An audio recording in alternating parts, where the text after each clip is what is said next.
Bun, mulai. Bismillah. Assalamualaikum warahmatullahi wabarakatuh. Innal hamdalillah nahmaduhu wa nasta'inuhu wa nastaghfiruh wa na'udzu billahi min shururi anfusina wa min sayyiati a'malina. May yahdihillahu fala mudilla lahu wa may yudlil fala hadiya lahu. Asyhadu an la ilaha illallah wahdahu la syarika lahu wa asyhadu anna Muhammadan abduhu wa rasuluhu la nabiyya ba'dah. Allahumma salli wa sallim wa barik ala sayyidina Muhammadin wa ala alihi wa sahbihi wa sallim ajma'in, amma ba'd. Bapak saudara sekalian yang berbahagia, mari kita awali dengan mengucapkan syukur alhamdulillah atas nikmat karunia-Nya sehingga pada kesempatan berbahagia kali ini kita bisa menjalankan sholat Isya dengan berjamaah. Dan kita lanjutkan dengan ngaji bersama tafsir surat Al-Baqarah ayat 1 sampai 5. Salawat dan salam semoga Allah tetap limpahkan dan curahkan kepada junjungan kita Nabi Agung Muhammad sallallahu alaihi wasallam beserta para keluarga, para sahabat dan para pengikut yang setia hingga yaumul qiyamah, dan semoga syafaat beliau untuk kita sekalian. Amin ya rabbal alamin. Hadirin rahimakumullah. Pertemuan kemarin kita sudah membahas tentang surat Al-Fatihah, dan pada kesempatan berbahagia kali ini saya ingin menyampaikan tentang awal daripada surat Al-Baqarah. Yang jelas materi yang insya Allah akan kita kaji, kita telah rutin, itu adalah ayat-ayat yang masyhur, ayat-ayat yang senantiasa kita pakai untuk wirid atau untuk bacaan rutin kita, supaya kita ngerti dan paham tentang ayat tersebut. Maka perlu kita kaji di acara malam Sabtu pada Isya ini. Baik Bapak, saudara sekalian, Ibu yang saya hormati, di surat Al-Fatihah kemarin kita sudah diingatkan oleh Allah Subhanahu wa taala ada 3 tipologi manusia, yang mana ini pun dilanjut di dalam awal Al-Baqarah, karena yang namanya ayat Al-Quran terutama adalah surat antar surat ya. Jadi ada istilah yang namanya munasabah ayat. Munasabah itu artinya korelasi antara ayat satu dengan yang lainnya, hubungan ayat satu dengan yang lainnya. Sehingga kalau kita perhatikan yang namanya surat Al-Fatihah kemudian dilanjutkan dengan surat Al-Baqarah, ternyata ini pun juga ada munasabahnya, ada korelasinya, ada hubungannya satu dengan yang lainnya. Saudara sekalian yang saya hormati, di dalam surat Al-Fatihah kita kemarin membahas ada 3 tipe manusia. Yang pertama adalah doa kita, di mana kita kepingin mendapatkan hidayah, petunjuk dari Allah Subhanahu wa taala dengan kalimat ihdinas siratal mustaqim, yaitu tunjukkanlah kepada kami ya Allah jalan yang lurus. Siapa yang mendapatkan jalan yang lurus tadi, itu adalah siratal ladzina an'amta alaihim, yaitu jalannya orang-orang yang telah Engkau beri nikmat. Ini tipologi manusia yang pertama. Jadi manusia yang senantiasa mendapatkan nikmat dari Allah Subhanahu wa taala. Dan itu adalah golongan daripada para nabi, para rasul, para syuhada, para sholihin, ya, para aulia. Kemudian tipologi yang kedua adalah ghairil maghdub, yaitu mereka yang dimurkai oleh Allah Subhanahu wa taala. Memang kalau kita lihat beberapa tafsir bahwa yang dimurkai oleh Allah adalah mereka orang-orang Yahudi. Orang yang senantiasa ngerti tentang kebenaran tapi menyembunyikan kebenaran tersebut. Orang yang dia beri kitab yaitu Taurat ya, tapi ternyata tidak disampaikan secara utuh firman-firman Allah tersebut. Maka Allah pun murka kepada kelompok atau golongan orang Yahudi. Itu adalah al-maghdub. Kemudian tipologi yang ketiga adalah orang yang ad-dhalim, yaitu orang yang disesatkan oleh Allah Subhanahu wa taala, yaitu orang-orang yang disebut dengan orang Nasrani. Saudara-saudara yang saya hormati, 3 tipologi manusia ini ada pada dalam surat Al-Fatihah. Kita kepingin menjadi manusia yang bersama dengan an'amta alaihim, yaitu telah diberi nikmat oleh Allah, yaitu golongan para nabi, para rasul, para aulia, para syuhada, para sholihin. Itu kepingin kita, itulah doa kita, ihdinas siratal mustaqim. Kita nggak kepingin yaitu menjadi orang yang al-maghdub yang dimurkai oleh Allah maupun ad-dhalin orang yang disesatkan oleh Allah Subhanahu wa taala. Nah, sehingga ketika kita mengkaji surat Al-Baqarah ayat 1 sampai 5 ini pun ya ternyata ini membahas juga tipologi manusia. Dan ini adalah tipe manusia yang pertama, sementara yang berikutnya memang belum kita bahas ya. Jadi tipologi yang pertama adalah orang-orang yang muttaqin, orang yang bertakwa kepada Allah Subhanahu wa taala. Kemudian yang kedua adalah orang-orang yang ingkar, orang yang tidak percaya, orang yang tidak yakin dengan adanya Allah Subhanahu wa taala dan adanya kitab suci Al-Qur'anul Karim. Itu yang disebut dengan orang kafir. Dan yang ketiga adalah orang yang munafik, yaitu orang yang lesannya mengatakan beriman tapi hatinya adalah tidak beriman. Orang yang antara ucapan dengan perbuatan itu kadang-kala tidak sesuai dengan apa yang ada di dalam hatinya. Itu yang dimaksud dengan orang munafik. Nah, tipologi orang manusia yang ada 3 di dalam awal Al-Baqarah ini pun, walaupun ini turun pada masa zaman Rasulullah Muhammad SAW 15 abad yang silam, orang seperti ini akan terulang kembali di zaman abad modern ini, yaitu orang yang bertakwa, ya orang kafir, ya orang ingkar, kemudian yang ketiga adalah orang munafik. Pada malam hari ini saudara sekalian, Bapak Ibu yang saya hormati, akan kita bahas tentang tipe orang pertama, yaitu orang yang bertakwa kepada Allah Subhanahu wa taala. Mari kita perhatikan, yaitu dalam surat Al-Baqarah ayat 1 sampai 5, dan karena ini sudah sering kita baca, saya kira bisa kita mulai kita baca sama-sama ya. Tirukan saya. A'udzu billahi minasy syaithanir rajim. Bismillahirrahmanirrahim. Alif lam mim. Dzalikal kitabu la raiba fihi hudal lil muttaqin alladzina yu'minuna bil ghaibi wa yuqimunas salata wa mimma razaqnahum yunfikun walladzina yu'minuna bima unzila ilayka wa ma unzila min qablik wa bil akhirati hum yuqinun ulaika ala hudan min rabbihim wa ulaika humul muflihun. Baik, ini termasuk ayat yang senantiasa kita baca, utamanya adalah dipakai wirid di pagi hari, sore hari atau malam hari. Malam hari itu artinya jelang tidur. Ya, di antara ayat-ayat yang dibaca istilahnya menjadi sunnah amalan kita, yaitu pagi hari, sore hari. Pagi hari bisa habis subuh, sore hari bisa habis asar atau habis maghrib ya, kemudian dilanjut jelang tidur, itu yang namanya wirid-wirid malam hari.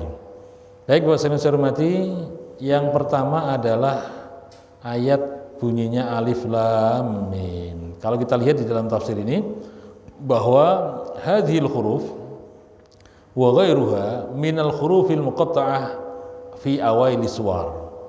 Jadi huruf ini, huruf-huruf yang ada di awal surat ini adalah merupakan minal hurufil muqatta'ah, yaitu dari huruf-huruf yang merupakan potongan dari kalimat-kalimat yang ada. Letaknya adalah fi awaili suwar, yaitu di dalam atau di awal-awal surat Al-Qur'anul Karim. Fiha isyaratun ila ijazil Qur'an. Ya, di dalam ayat ini menunjukkan bahwa ada isyarah, ada petunjuk ila ijazil Qur'an, yaitu kepada kemukjizatan Al-Qur'an. Ya, jadi artinya termasuk mukjizatnya Al-Qur'an adalah mengawali dalam surat Al-Baqarah ini dengan kalimat atau dengan huruf-huruf, yaitu gabungan antara alif, lam, mim. Faqad waqa'a bihi tahaddal musyrikin, dan ini menunjukkan sungguh merupakan tantangan ya. Ayat ini menantang kepada orang-orang musyrik. Fa'ajazu an mu'aradatihi. Jadi mereka pun lemah, mereka pun kalah, mereka pun tidak mampu ya dalam rangka untuk menghadapi tantangan Allah, terutama adalah dalam membuat seperti Al-Qur'anul Karim. Wa huwa mutaraqqabun min hadhil huruf allati tatakawwanu minha lughatul Arab. Ya, ini huruf ini adalah merupakan susunan daripada huruf-huruf yang ada yang nantinya terdiri dari atau akan terbentuk sesuatu yang disebut dengan lughatul Arab, yaitu bahasanya orang-orang Arab. Fadalla ajazil Arabi. Fadalla ajazil Arabu, yaitu menunjukkan bahwa inilah lemahnya atau istilahnya tidak mampunya orang-orang Arab ini, orang-orang musyrik Arab, yaitu anil ityani bimithli, untuk mendatangkan semisal seperti yang ada di dalam Al-Qur'an. Ma'annahum afsahun nas, padahal mereka itu adalah afsahun nas, yaitu paling fasihnya manusia dalam berbahasa Arab. Ala anal Qur'ana wahyun minallah, menunjukkan bahwa Al-Qur'an itu adalah wahyu dari Allah Subhanahu wa taala. Bapak Ibu saudara sekalian saya hormati, jadi Allah mengawali di dalam surat Al-Baqarah ini dengan ayat-ayat mutasyabihat. Perlu saya jelaskan bahwa ayat Al-Qur'an itu terdiri dari ayat-ayat mutasyabihat dan ayat-ayat muhkamat. Ayat mutasyabihat itu adalah ayat-ayat yang hanya Allah yang tahu tentang maknanya, persisnya gitu kan. Sementara ayat muhkamat itu adalah ayat-ayat yang mana sudah maklum, mafhum, mudah dimengerti oleh orang-orang yang membacanya. Itu namanya ayat muhkamat. Tapi kalau yang masih belum paham atau masih susah untuk dimengerti, itu adalah bagian Allah Ta'ala yang maha tahu, yang mengerti. Termasuk kalimat alif lam mim, ayat ini adalah hanya Allah yang maha tahu. Walaupun kalau kita lihat dalam tafsirnya itu memang para ulama ada yang mengartikan dengan sebutan yang pertama tadi, yaitu wallahu alam, Allah yang maha tahu, Allah yang ngerti tentang makna tersebut. Tapi ada juga yang mengartikan alif lam mim itu termasuk singkatan atau istilahnya menunjukkan sifat-sifat dari Allah Subhanahu wa taala. Alif yaitu Allah ya, kemudian lam itu sifat Allah yaitu latif, ya latif itu kan. Mim itu ya majid misalnya, ya latif yang maha lembut, yang majid yang maha mulia. Jadi ada yang mengatakan begitu. Tapi pendapat yang kuat setelah saya teliti, saya pelajari bahwa yang paling kuat adalah hanya Allah yang maha tahu. Jadi wallahu a'lam bimuradihi. Jadi Allah yang maha tahu tentang maksud daripada ayat ini turun ya, tentang huruf-huruf di awal surat ini. Ketika kita perhatikan kenapa di sini dikatakan tadi menjadi mukjizatnya Al-Qur'an, perlu kita perhatikan sekalian saya hormati bahwa dulu ketika awal mula turunnya Al-Quran, kalau kita lihat di dalam setting sejarah pada masa saat itu, orang yang paling mulia, orang yang dianggap paling hebat pada saat itu adalah para sastrawan. Orang yang pintar dalam menggubah syair-syair Arab, orang yang pintar dalam menyusun kata-kata indah, yaitu berupa sastra Arab. Ya, makanya kalau orang yang ingin menekuni dalam dunia tafsir ya, terjemah Al-Quran misalnya, itu biasanya akan ada ilmu namanya ilmu sastra Arab, ilmu adab, dan itu harus dikuasai. Maka kalau ada orang yang mengaku pintar tafsir tidak menguasai kitab ini atau tidak menguasai materi ini, ilmu ini, berarti tidak tepat, tidak pas. Nah, berkenaan dengan orang-orang yang membaca seperti saya ini kan hanya membaca saja ya, tapi bukan ahli di bidang tafsirnya. Kalau orang yang ahli tafsir itu biasanya akan menguasai kitab yang namanya sastra Arab. Yang jelas Bapak, Saudara sekalian, Ibu yang saya hormati, jadi pada masa turunnya Al-Quran, terutama adalah di Mekah ya, itu orang yang sangat dihormati pada saat itu adalah orang yang ahli dalam bidang menyusun, menggubah syair-syair Arab. Bahkan ketika dalam rangka untuk memompa semangat dalam pertempuran antar suku misalnya, peperangan antar suku misalnya, maka para ahli sastra tadi kemudian menggubah syair-syair Arab yang membuat semangatnya mereka dalam bertempur, dalam berjuang, dalam berperang gitu ya. Nah ini, kemudian begitu juga ketika akan memberikan semangat yang lainnya, itu pun juga mereka menggubah syair-syair Arab. Sehingga intinya adalah orang yang di dalam bidang sastra Arab itu sangat dimuliakan, dia diagungkan pada masyarakat jahiliyah pada saat itu. Nah, kenapa kemudian ini dikatakan mukjizat Al-Quran? Itu adalah membuktikan kalau Al-Quran hanya sekedar mengucapkan alif lam mim, itu sudah satu ayat sendiri.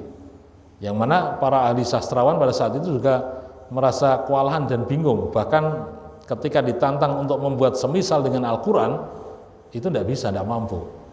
Ya, ada sebuah ayat yang mungkin pernah juga saya baca ketika ngimami di sini, yaitu di dalam surat Al-Baqarah, a'udzubillahi minasyaitonirrajim, wa in kuntum fi raibim mimma nazzalna ala abdina fa'tu bi suratin min mislih. Ya, apabila engkau wahai orang-orang Arab jahiliyah kemudian ragu terhadap apa yang diturunkan kepada hambaku yaitu Nabi Muhammad SAW, wa in kuntum fi raibim mimma nazzalna ala abdina maka fa'tu bi suratin. Coba datangkanlah semisal atau satu surat saja. Ya, yang persis seperti Al-Qur'an. Nah, ini nanti dalam surat Al-Baqarah 23 ada itu. Jadi wa in kuntum fi raibim mimma nazzalna ala abdina fa'tu bi suratin min mislih. Ya, silahkan ya, membuat satu surat yang semisal dengan Al-Qur'an saja. Wad'u syuhada'akum min dunillah. Ajaklah itu ya orang-orang saksi-saksi kamu. Ajaklah orang pintar-pintar di antara kamu. Ya, min dunillah selain Allah Subhanahu wa taala. Jadi ini tantangan Allah nih. Termasuk dengan adanya turun ayat berupa alif lam mim itu juga Allah memberikan tantangan melalui Al-Qur'an ini, yaitu gubahan ya ayat ini menandingi atau mengalahkan daripada sastrawan-sastrawan ketika menggubah sebuah syair di dalamnya. Baik, sehingga di sini dikatakan walaupun annahum afsahun nas, walaupun mereka itu adalah paling fasihnya dalam berbahasa Arab gitu ya, itu ternyata mengakui juga bahwa annal Quran, sesungguhnya Quran adalah wahyun minallah ya, wahyu dari Allah Subhanahu wa taala yang mana tidak mungkin menurut mereka ini adalah buatan Muhammad. Karena Muhammad adalah tidak bisa baca, tidak bisa nulis. Jadi mereka mengakui sebenarnya. Tapi itulah petunjuk Allah. Jadi artinya kalau orang yang mendapatkan hidayah, jadilah dia menjadi umatnya Rasulullah. Tapi kalau tidak mendapatkan hidayah dari Allah Subhanahu wa taala, maka itu pun juga tidak menjadi seorang muslim. Kembali kepada faktor hidayah, kembali kepada faktor petunjuk dari Allah Subhanahu wa taala. Walaupun mereka mengakui tentang kehebatan daripada Al-Qur'anul Karim. Sehingga Bapak sekalian saya hormati, jadi kalimat alif lam mim ini memang terbukti atau istilahnya ada juga ayat-ayat yang lain ya, yang mana di awal-awal surat itu senantiasa ada ayat seperti ini ya. Seperti kita lihat surat Yasin kan juga Yasin gitu kan. Mesti maknanya di situ adalah yaitu hanya Allah yang Maha tahu. Termasuk ayat mutasyabihat. Kemudian apa? Seperti ha mim itu ya. Maryam itu apa? Kaf ha ya ain shad misalnya. Nah, itu semuanya adalah ayat-ayat Allah yang diawali dari huruf-huruf yang ada. Jadi huruf-huruf yang ada. Tapi ini sekali lagi oleh ahli tafsir dikatakan bahwa ini adalah isyarah ila i'jazil Quran ya. Ini adalah merupakan isyarat bahwa ini tanda kemujizatan daripada Al-Qur'anul Karim. Bapak Saudara sekalian jamaah yang saya hormati, yang namanya Al-Qur'an itu kan mukjizat Rasulullah yang sampai sekarang bisa kita perhatikan, kita kaji, kita lihat gitu ya. Mukjizat Nabi Muhammad itu kan banyak Pak ya. Apa saja misalnya? Misalnya kita lihat ada apa namanya, saat itu kok saya teringat di dalam sejarah itu ada ahli gulat Pak. Ahli gulat itu pintar gulat. Jadi apa namanya, olahraga di Mekah pada saat itu kan gulat Pak. Kalau kita ini kan macam-macam olahraganya ya. Di sana itu diantaranya adalah ada olahraga gulat. Nah, ahli gulatnya Mekah pada saat itu pernah istilahnya merasa dirinya sombong karena saat itu menangan, pas tanding itu selalu menang. Jadi nggak ada yang mengalahkan. Nah, suatu ketika Kanjeng Rasul Muhammad SAW ini nyoba untuk menantang kepada ahli gulatnya. Saya kok lupa namanya siapa itu ya. Jadi ahli gulat ini ditantang oleh baginda Rasul. Ini saya pikir Rasul memang ya manusia biasa, tapi memang punya keahlian fisik yang luar biasa juga Pak. Buktinya apa kok punya fisik yang luar biasa? Kita lihat dalam peperangan Rasul itu, Rasul mulai diizinkan untuk berperang umur berapa itu beliau? Ya, perangnya Rasul itu umur berapa? Di atas 50 Pak. Di atas 50 ya. Periode Madinah itu baru ada istilah diizini untuk berperang ya, diizini berperang oleh Allah Subhanahu wa taala, terutama dalam rangka untuk mempertahankan kota Madinah. Ya, itu umur di atas 50. Beda dengan zaman sekarang Pak ya. Nek para bapak kita tentara itu nek pensiun umur berapa Pak? 56.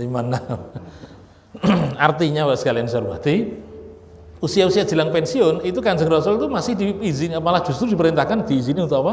Berperang. Dan beberapa kali peperangan itu Rasul yang memimpin sendiri itu. Baik, saya coba ingin periode Mekah. Jadi ketika periode Mekah, Nabi kita Muhammad SAW ini pernah menantang ahli gulatnya Mekah yang tidak terkalahkan.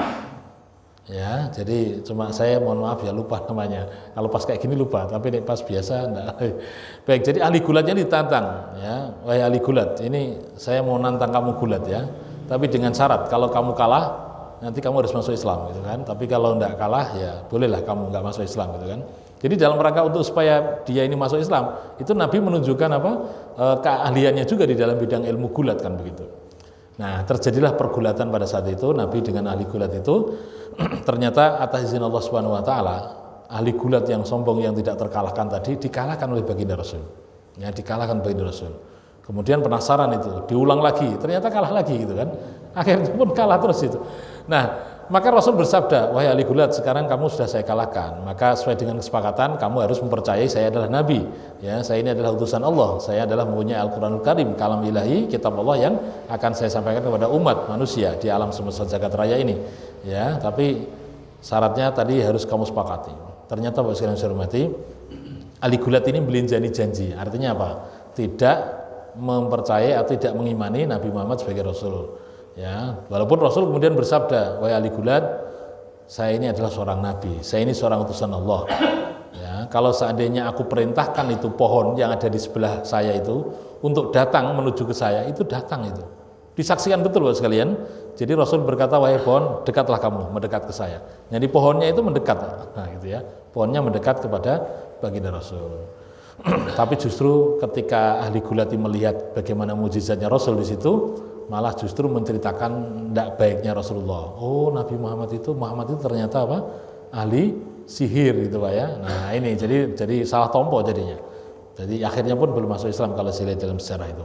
Baik, intinya itu mujizat Rasul dan begitu banyak mujizat baginda Rasul yang lain ya, tapi Bapak Ibu Saudara sekalian saya hormati, mujizat yang terbesar, mujizat yang sampai sekarang kita bisa menyaksikan ya ini Al-Qur'an.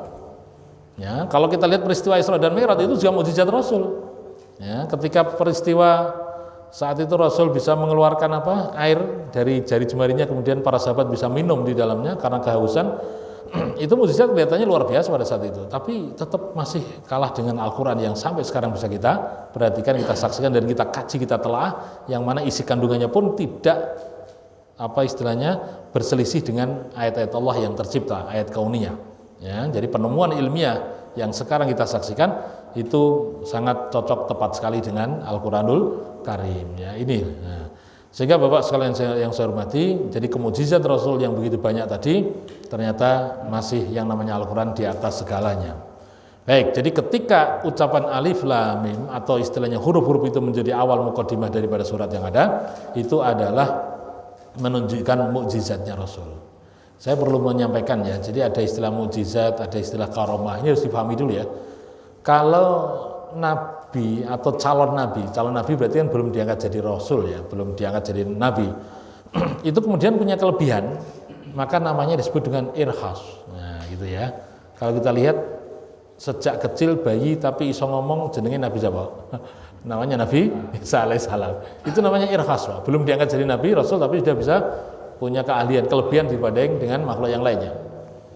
Ya, atau kita lihat ketika Nabi masih belum diangkat jadi Rasul, jadi utusan Nabi Muhammad SAW ini, Nabi itu kalau berjalan saat itu senantiasa selalu dinaungi oleh awan, oleh mendung. Di tengah terik matahari yang begitu panasnya tadi, ya, yang begitu menyengat tadi, ternyata Allah perintahkan mendung ini di atas Kanjeng Rasul Muhammad SAW. Nah, dinaungi, jadi nggak kepanasan kan beliau.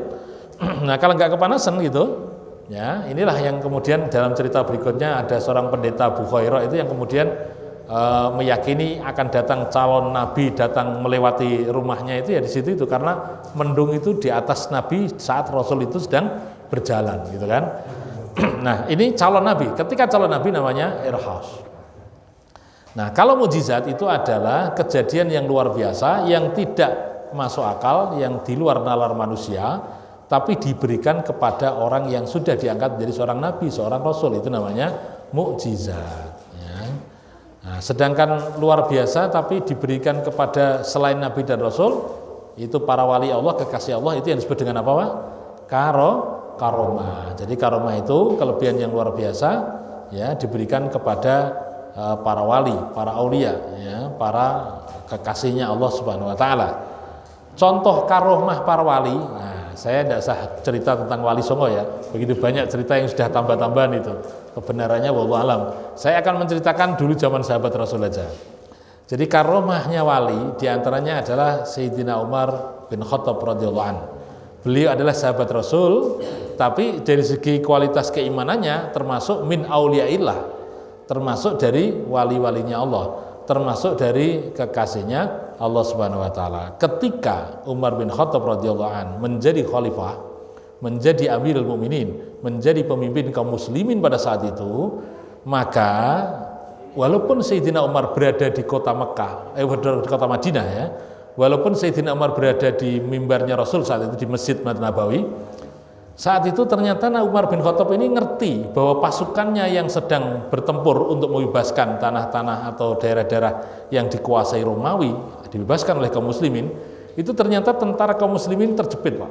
Ya, kalah itu. Artinya kalau nggak diatur strategi itu bisa jadi kalah itu kaum muslimin. Maka Sayyidina Umar walaupun berada di mimbarnya Rasul, ya walaupun berada di Masjid Nabawi gitu ya, sedang berceramah, sedang khutbah, maka saat itu bisa memberikan komando perintah kepada pasukan perang. Sariyah itu pasukan perang. Jadi diberikan komando dan suaranya Umar itu diterima langsung juga oleh pasukan perang yang sedang bertempur, yaitu memberikan komando, wahai pasukan, ya kamu segera menguasai bukit, ya jalan ke sana, mari dikomando oleh Sayyidina Umar bin Khattab. Padahal Umar bin Khattab nggak melihat dan nggak berhadapan langsung dengan pasukan tempur, tapi suaranya Umar bin Khattab ini ya bisa didengar oleh pasukan yang sedang bertempur. Nah, ini namanya apa tadi, Pak? Karomah, kelebihan yang diberikan kepada wali-wali Allah, kekasihnya Allah Subhanahu wa taala. Ya, jadi kalau di tempat kita di Jawa itu ada cerita Wali Songo banyak sekali, Pak ya, itu karomah-karomahnya itu. Ya, tapi itu perlu diteliti ahli sejarah lebih detail lagi.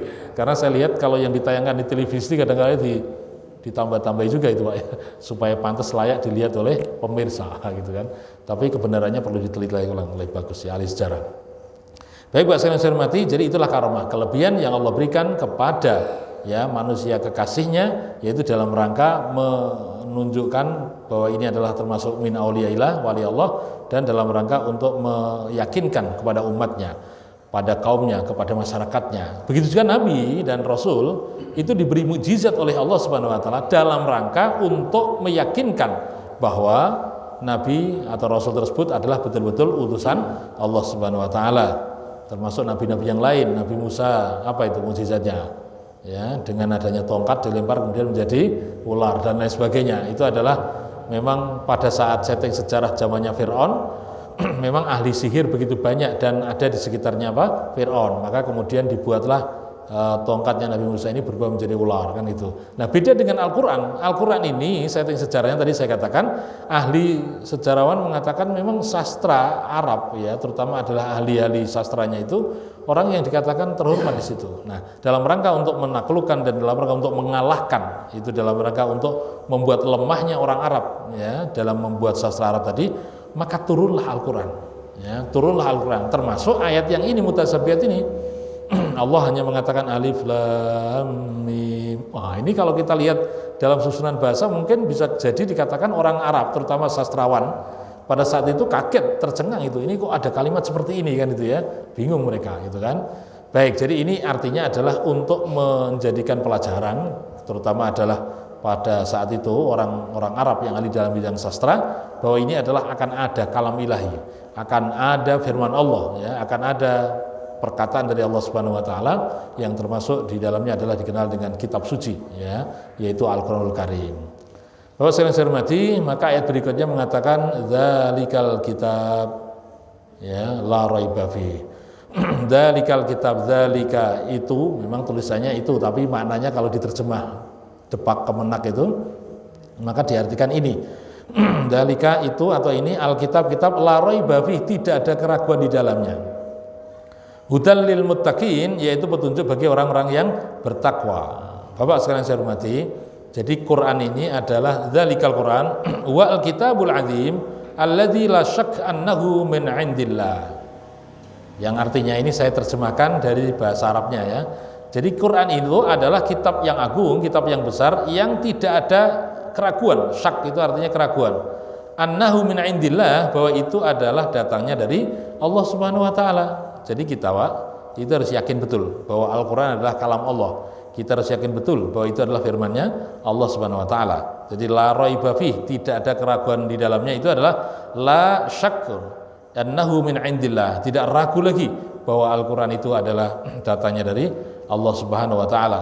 Fala yasihu ayyartaba fihi ahadun liwuduhi. Ya, tidak dibenarkan, tidak sah ya apabila ada seorang yang meragukan tentang jelasnya makna yang ada di dalam Al-Qur'anul Karim. Jadi tentang kesucian daripada Al-Qur'anul Karim. Yang tafi'u bihi al-muttaqun bil ilmi wan nafi wal amal saleh. Dan ini menjadikan ayat bahwa ini bermanfaat, ya, bermanfaat bagi al-muttaqun, yaitu bermanfaat bagi orang-orang yang bertakwa. Bil ilmi nafi, dengan ilmu yang bermanfaat, wal amalus soleh, dan amal soleh. Wahum alladzina yakhafunallah wa yattabi'una ahkamihi. Jadi mereka itu adalah yang disebut dengan yakhafunallah, yaitu yang takut kepada Allah Subhanahu wa taala, wa yattabi'una ahkamihi, dan mengikuti ya ahkam atau hukum-hukumnya. Wa yattabi'una ahkamahu, yaitu mengikuti hukum-hukumnya. Mohon maaf tadi saya salah bacanya ya. Wa yattabi'una ahkamahu, mereka mengikuti hukum-hukumnya. Bapak sekalian saya hormati, itulah bahasa Arab ya. Kalau bacanya keliru artinya juga keliru. Makanya tadi saya baca ulang, yakhafunallaha wa yattabi'una ahkamahu. Jadi artinya adalah mereka ya itu adalah orang yang takut kepada Allah dan mengikuti hukum-hukumnya Allah Subhanahu wa taala. Itulah orang muttaqin. Jadi orang yang bertakwa itu tidak punya keraguan di dalamnya, yaitu yang namanya isi kandungan Al-Quran betul-betul datanya dari Allah Subhanahu wa taala, tidak meragukan di dalamnya. Kita pun juga begitu, Bapak sekalian saya hormati. Kita ini sebagai orang yang bertakwa, sebagai orang yang beriman, harus yakin betul kalau Al-Quran itu bukan buatan Nabi Muhammad. Kalau Al-Quran itu adalah memang kalam Allah, Al-Quran adalah firman-Nya Allah Subhanahu wa taala, harus yakin itu.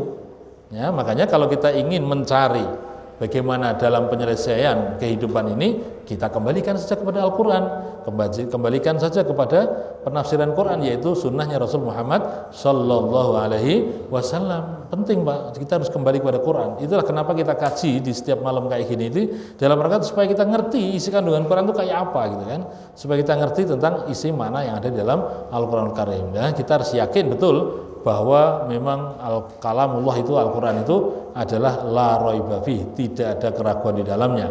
Dan ingat, fungsinya adalah hudan lil muttaqin, ya, menjadi petunjuk bagi orang bertakwa, yaitu akan bisa mengambil manfaat di dalamnya, ya, akan bisa bagaimana mengetahui tentang ilmu-ilmu yang bermanfaat, beramal soleh, dan mereka itulah orang yang takut kepada Allah dan mengikuti tentang hukum-hukum Allah Subhanahu wa taala. Jadi fungsi Al-Quran adalah hudan. Fungsi daripada Al-Quran adalah sebagai petunjuk Bapak sekalian. Ya, fungsi Al-Quran adalah sebagai petunjuk daripada Allah Subhanahu wa taala untuk kita sekalian. Makanya kalau kita lihat di ayat yang lain dikatakan bahwa wa nunazzilu minal qur'ani ma huwa syifaa'u wa rahmatul lil mu'minin. Surat Al-Isra Pak ya. Surat Al-Isra ayat 85. Jadi fungsi Al-Quran yang lain di samping menjadikan hidayah atau petunjuk, itu adalah sebagai obat. Wa nunazzilu minal qur'ani ma syifaa, bahwa sungguhnya kami wa nunazzilu, dan kami telah menurunkan Al-Quran, ya, itu adalah sebagai syifa, wa rahmatun lil mu'minin, dan sebagai rahmat bagi orang-orang yang yakin, orang yang beriman. Ya, jadi ini ada di dalam surat Al-Isra ayat 85. Jadi fungsi daripada Al-Quran di samping sebagai hudan, ya, petunjuk, itu juga sebagai syifa, sebagai obat. Ya. Baik, di dalam surat Al-Baqarah ini dijelaskan memang Al-Quran adalah sebagai hudan, sebagai petunjuk lil muttaqin, yaitu bagi orang-orang yang bertakwa. Yang jadi masalah adalah apakah kita ini sudah menjadi orang yang bertakwa atau belum. Inilah kenapa kalau kita lihat dalam rukunnya khutbah Jumat itu Pak, itu khotib itu jangan sampai lupa untuk mengingatkan jamaah untuk senantiasa bertakwa, ya. Jadi kalau kita ini sudah mulai berlatih untuk jadi khotib Pak, ini jangan sampai lupa, termasuk rukun daripada khotib, ya, khutbah dalam berkhutbah itu mengingatkan jamaah untuk bertakwa kepada Allah Subhanahu wa taala, ya. Jadi kalau misalnya ada khotib yang lupa seperti itu, ya mungkin perlu diingatkan ya Pak ya, perlu diingatkan. Jadi untuk memberikan nasihat takwa, sehingga kalau kita Jumatan Bapak sekalian, Bapak terutama ya, itu berarti diingatkan untuk senantiasa bertakwa terus oleh khotib ya, supaya kita ini tidak salah langkah dalam hidup di muka bumi ini. Nah, sekarang jadi masalah yang perlu kita kaji adalah sebenarnya siapa orang bertakwa? Karakteristik orang bertakwa itu siapa gitu loh. Kayak apa? Ini yang harus kita jelaskan. Nah, maka dari itu pada malam hari ini kita lanjutkan maknanya. Yang dimaksud orang bertakwa itu yang pertama adalah alladzina yu'minuna bil ghaib, gitu kan? Yaitu alladzina, orang-orang yang yu'minuna, mereka beriman bil ghaibi, dengan yang gaib. Jadi orang yang beriman kepada yang gaib itu adalah orang yang bertakwa. Bapak sekalian saya hormati, yang disebut dengan berita yang gaib itu gimana? Coba kita lihat tafsirnya. Wahum alladzina yusaddiquna bil ghaibi alladzi la tudriku hawasuhum wala uqulihim. Jadi mereka, orang bertakwa itu adalah yusaddiquna, mereka membenarkan bil ghaibi, dengan sesuatu yang gaib. Yang mana la tudrikul hawasuhum, yang tidak bisa dirasakan oleh panca indera mereka. Wala uquluhum, dan juga tidak bisa dibuat atau dicerna oleh akal mereka ya. Nah, jadi tidak bisa di sepanca indera, tidak bisa dirasa dengan panca indera, maupun tidak bisa dinalar. Nah, itu namanya gaib ya. Tapi diimani, diyakini. Li'annahu la yu'rafu illa biwahyillahi ila rasulihi, tidak bisa diketahui kecuali yaitu dengan wahyunya Allah Subhanahu wa taala, kabar Allah ya kepada para utusan Allah, para rasulnya. Misalnya apa? Mithlul iman, seperti iman. Yang namanya iman itu Pak, itu nggak nampak, nggak kelihatan. Ya, iman bil malaikati, kepada para malaikat. Kita mengimani adanya malaikat, ya, itu adalah termasuk daripada gaib, makhluk Allah yang tidak nampak. Para malaikat itu disebut dengan gaib. Wal jannah, dan surga. Wanar, dan neraka. Cerita surga, bagaimana neraka, kita kan nggak tahu, nggak melihatnya gitu kan. Tapi kita harus yakin Pak, kita harus percaya itu perkara yang gaib ya. Kemudian di sini dikatakan wa ghairu dzalik ya mimma akhbarallahu bihi aw akhbara bihi Rasulullah sallallahu alaihi wasallam ya, dan selain sebagainya yang telah dikhabarkan oleh Allah dan yang dikhabarkan oleh utusannya yaitu Nabi Muhammad sallallahu alaihi wasallam ya. Jadi wal iman kalimatu jami'atul lil iqrar billah wa malaikatihi wa kutubihi wa rusulihi wal yaumil akhir wal qadri khairihi wa syarrihi. Jadi yang dimaksud dengan iman itu adalah kalimat ikrar kita bahwa kita ini percaya kepada Allah, percaya kepada malaikat Allah, gitu ya, kitab Allah, rasulnya, hari akhir, kepada takdirnya baik maupun buruk ya. Wa tasdiqul iqrar bil qaul wal amal bil qalb wal lisan wal jawarih, yaitu yang dimaksud dengan benarnya keimanan tadi, mengikrarkan dengan perkataan ya, beramal dengan hati juga gitu ya, mengimani dalam hati, walisan maupun perbuatan kita. Wahum ma'a tasdiqihim ya, mereka itu adalah bersama dengan keimanannya bil ghaib yukhafiduna ala adai shalah ya, dalam rangka mendirikan salat dan seterusnya. Baik Bapak sekalian hormati, saya terangkan lagi bahwa beriman kepada yang gaib ini menjadi ciri yang pertama ya, menjadi pondasi spiritualitas orang yang bertakwa. Jadi orang bertakwa harus percaya pada yang gaib ya. Allah sendiri adalah zat yang maha gaib, yang maha tidak nampak gitu ya, tapi kita meyakini adanya Allah. Jadi wujud perwujudannya adanya Allah itu apa? Ya adanya alam semesta jagat raya di sekitar kita. Apapun yang ada di sekeliling kita itu menunjukkan adanya Allah sebenarnya. Termasuk adanya kita itu juga wujudkan bahwa Allah itu adalah ada. Makanya jangan sampai kita ragu adanya Allah Ta'ala ya. Jadi walaupun Allah adalah gaib, maha gaib gitu ya, tapi kita harus meyakini keberadaannya. Begitu juga para malaikat ya. Kemudian berita informasi surga neraka, atau bahkan bagaimana hari kebangkitan dan seterusnya, kita harus percaya itu. Makanya jangan sampai kemudian kita katakan orang yang mencampaikan ya, yang menceritakan tentang hal-hal yang gaib seperti itu, kemudian dikatakan menjadi peramal. Mohon maaf Pak ya, jangan begitu. Wah itu kok seperti Pak Yai, Pak Ustadz kok ngeramal. Enggak begitu Pak, keterangannya sudah jelas ya, bagaimana kehidupan setelah mati, nanti berada di alam barzah ya, ketika di alam barzah kemudian nunggu kebangkitan kan gitu ya. Ketika dibangkitkan oleh Allah Subhanahu wa taala, nanti digiring lagi di hadap padang mahsyar ya, kemudian ada yaumul mizan, timbangan amal baik dan amal buruk, terus perjalanan hidup manusia panjang sekali itu. Dan itu sudah dijelaskan semuanya dalam kitab-kitab yang ada, sehingga itu adalah sesuatu yang gaib dan kita harus yakin dan percaya Ya, ini yang pertama, fondasi yang pertama, yaitu mengimani sesuatu yang gaib, yang tidak nampak, atau kabar yang datangnya dari Allah dan Rasulnya tentang berita-berita yang gaib tadi, yang belum terjadi, yang dan belum kita alami. Baik, itu yang pertama. Kemudian yang kedua, yaitu wa yuqimunas shalah. Orang yang senantiasa mendirikan sholat. Bapak sekalian saya hormati, jadi orang yang mendirikan sholat itu adalah di sini dikatakan yuqimunas shalah, orang yang mendirikan sholat, bukan ya'malunas sholat. Ya, makanya kalau kita perhatikan dalam ayat yang lain itu, mendirikan sholat itu artinya adalah mengistiqomahkan, mengkontinuitaskan ya amalan sholat ini dalam keseharian. Kalau mengerjakan berarti hanya ngerjakan tok, selesai ngerjakan selesai sudah. Ya, boleh jadi mungkin berikutnya nggak ngerjakan nggak apa-apa. Tapi ini istiqomah, mengistiqomahkan, gitu kan? Itu makanya kalimatnya disebut dengan yuqimu nas-shalah, mendirikan sholat, menegakkan sholat. Ya, jadi tidak ya'maluna sholat atau ya'aduna sholat, bukan, tapi mendirikan sholat. Ya, wa yuqimunas shalah. Bapak sekalian saya hormati, kita kalau orang yang bertakwa berarti diri kita jalankanlah, yaitu namanya sholat 5 waktu. Nah, kapan-kapan perlu kita bahas ini tentang sholat 5 waktu ini berdasarkan Quran ya. Jadi artinya adalah yang namanya sholat itu betul-betul menjadi pintu di mana baiknya seluruh amal yang ada.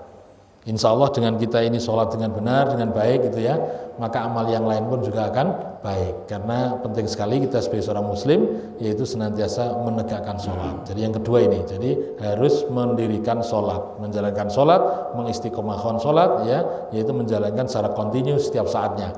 Jadi tidak boleh mengerjakan sholat itu istilahnya bolong-bolong. Bolong-bolong itu artinya duhur ngelakoni, asar ndak, ya, maghrib ngelakoni, isya ndak begitu ya. Kita harus istiqomah, kecuali kalau baru belajar, usia belum balik ndak apa-apa. Tapi kalau sudah usia seperti kita yang sudah di atas balik ini, berarti harus mendirikan wa yuqimunas shalah. Baik, berikutnya adalah wa mimma razaqnahum yunfikun ya, yaitu wa mimma, dan dengan apa razaqnahum yang kami rezekikan kepada mereka, yunfikun, mereka menginfakkan. Nah, ini saya terjemahkan, yaitu yakhafiduna ala ada'is shalah fi mawaqitiha adaan sahihan wafqa ma syara'allahu li nabiyhi Muhammad sallallahu alaihi wasallam. Nah, ini tadi masalah salat ya, yaitu orang bertakwa itu yakhafiduna ala ada'is shalah. Mereka ini adalah senantiasa menjaga, mendirikan salat, untuk menjalankan salat. Fi mawaqitiha, yaitu di dalam waktunya, yaitu adaan sahihan, dengan pelaksanaan yang benar, yang sesuai dengan masyara'allahu lin nabi, yang disyariatkan Allah lin nabihi, kepada Nabi Muhammad sallallahu alaihi wasallam. Makanya ketika kita sholat itu Pak, itu sebenarnya adalah mencontoh baginda Rasul. Jadi dalam perintah sholat itu tidak ada dalam Al-Quran sampai detail. Bagaimana sujudnya, rukuknya itu di Al-Quran tidak ada Pak. Perintahnya itu ya aqimi sholat gitu aja, dirikanlah sholat itu aja. Tapi tata sholat yang benar kayak apa? Itu harus ada contohnya, dan itu dari baginda Rasul Muhammad sallallahu alaihi wasallam. Maka Rasul bersabda, "Shallu kama ra'aitumuni usolli." Sholatlah kalian semuanya sebagaimana aku ini praktek sholat ya. Makanya wajar bahwa saya cermati ketika Nabi sholat gitu kan, itu kadangkala penangkapan para sahabat bagaimana praktek sholat Nabi itu kan beda-beda. Makanya kalau kita lihat di dalam praktek kaum muslimin ini sholatnya cara sedekap wis beda-beda gitu ya. Takbiratul ihram juga beda. Kita nggak usah bermasalah di situ, karena wajar sekali Nabi ya, hanya satu orang mempraktekkan sholat, sementara para sahabat itu melihatnya dari sudut pandang yang beda-beda. Itu beda-beda gitu ya. Tapi tidak masalah, itu sebagai apa, kekayaan keilmuan di dalam khasanah Islam ya, yaitu berbeda pendapat dalam tata sholat, tapi tetap yaitu nabinya sama, Qurannya sama ya, Tuhannya juga Allah Subhanahu wa taala. Baik, jadi di sini tetap harus wifqan ma syara'allahu li nabihi, yaitu cocok sesuai munasib, yaitu dengan syariatnya Allah yang dicontohkan baginda Rasul Muhammad SAW. Sehingga kenapa kita ini ada sujud, ada ruku ya Pak ya, ada berdiri, itu semuanya adalah contohnya Rasulullah begitu, kita ikutin aja ya, bagaimana cara sholat yang benar kan gitu ya. Baik, kemudian yang wa mimma razaqnahum yunfikun, wa mimma, dan dari apa yang telah kami rezekikan kepada mereka, yunfikun, mereka itu adalah menginfakkan. Baik, maknanya adalah wa mimma a'tainahum minal mal ya yukhrijuna shadaqatan amwaluhum. Ya jadi apa yang kami berikan, ini kata Allah ya, apa yang kami berikan kepada mereka orang bertakwa tadi, minal mal, dari harta yang ada, yakhrujuna mereka mengeluarkan, yukhrijuna mereka mengeluarkan, shadaqatan yaitu sedekah, amwalahum yaitu sedekah dari rizki amalnya tadi, al wajibah al mustahibah, yaitu yang wajib. Kalau sedekah wajib itu namanya apa? Zakat ya. Kalau sedekah yang sunnah ya sedekah biasa. Baik sedekah wajib maupun sedekah sunnah itu mereka mengeluarkan. Jadi wa mimma razaqnahum yunfiqun. Jadi yang ketiga adalah orang bertakwa itu orang yang senantiasa mengeluarkan infak sedekahnya kepada orang yang berhak. Nah, baik, itu yang ketiga. Kemudian yang keempat, walladzina yu'minuna bima unzila ilaika. Walladzina, dan orang-orang yang yu'minuna mereka beriman bima terhadap apa yang unzila diturunkan ilaika kepada engkau ya Muhammad, wa ma unzila min qablik, dan apa yang diturunkan kepada sebelummu ya Muhammad. Baik, jadi yang berikutnya adalah orang yang beriman, orang yang percaya, orang yang yakin terhadap apa yang diturunkan kepada baginda Rasul ya. Apa yang diturunkan kepada baginda Rasul yaitu kitab suci Al-Qur'anul Karim. Sedangkan kitab yang sebelum Nabi Muhammad namanya kitab apa siapa? Kitab Zabur diberikan kepada Nabi siapa? Nabi Daud Pak ya. Kitab Taurat diberikan kepada Nabi Musa alaihissalam. Kitab Injil diberikan kepada Nabi Isa. Itu kitab semuanya kita harus percaya Allah menurunkan kitab suci tersebut. Ya, kita hanya sebatas meyakini, mempercayai, tapi tidak usah menjalankan syariat di dalamnya, karena syariat kita adalah ikut ajaran Nabi Muhammad Shallallahu Alaihi Wasallam yang ada di dalam Al-Quranul Karim. Jadi orang bertakwa berarti dia harus mempercayai adanya kitab yang telah diturunkan oleh Allah Subhanahu Wa Taala kepada Nabi Muhammad atau kepada nabi-nabi sebelum Nabi Muhammad. Walladzina yusaddiquna bima unzila ilaika ayyuhar rasul minal Qur'an wa bima unzila ilaika minal hikmah wa ya sunnah wa bikulli ma unzila min qablika 'alar rusuli min kutubin. Ya, maksudnya di sini adalah mereka membenarkan terhadap apa yang telah diturunkan kepada engkau ya Muhammad ya Rasul, yaitu dari Al-Qur'an, dan percaya terhadap apa yang diturunkan kepada orang-orang sebelum engkau, yaitu kitab-kitab yang tadi sudah saya sebutkan. Begitu juga percaya kepada sunnahnya baginda Rasul ya, wa bima unzila ilaika minal hikmah ya, apapun yang diturunkan kepada engkau ya Muhammad yaitu berupa hikmah, yaitu sunnah-sunnahnya Rasul ya. Baik, jadi ini dikatakan kat Taurati wal Injil ya, seperti kitab Taurat, Injil wa ghairuhuma wa yusaddiquna bidaril hayati ba'dal maut wa ma fiha minal hisab wal jaza. Baik, yang terakhir buat saya hormati adalah percaya ya, di sini dikatakan wabil akhirati hum yuqinun, dan dengan hari akhirat hum mereka itu yuqinun mereka yakin. Jadi yang terakhir disebut orang bertakwa yaitu apabila dia itu percaya adanya hari akhirat ya, orang yang percaya adanya hari kiamat. Maka di sini tafsirnya dikatakan bahwa orang yang bertakwa itu adalah wa yusaddiquna bidaril hayati ba'dal maut, yaitu membenarkan adanya kehidupan setelah kematian. Ingat Bapak Ibu yang saya hormati, kita adalah orang yang beriman, berarti harus percaya adanya kematian, adanya kehidupan setelah kematian, yang mana alamnya beda dengan sekarang ya. Wa ma fiha minal hisab wal jaza. Begitu juga apa yang terjadi setelah kematian tentang hisab, tentang jaza. Hisab itu berarti perhitungan amal ya. Hisab itu adalah apa namanya, hisab ya, yaumul hisab, wal jaza, dan hari pembalasan gitu ya. Kemudian tasdiqan bi qulubihim yudhiru ala alsinatihim bi jawarihim ya, membenarkannya itu melalui hatinya, kemudian ditampakkan melalui lisannya dan juga perbuatannya. Nah, jadi yang namanya orang yang beriman kepada hari akhirat berarti lisannya pun hati-hati dalam bertutur kata, tidak sembarangan berbicara.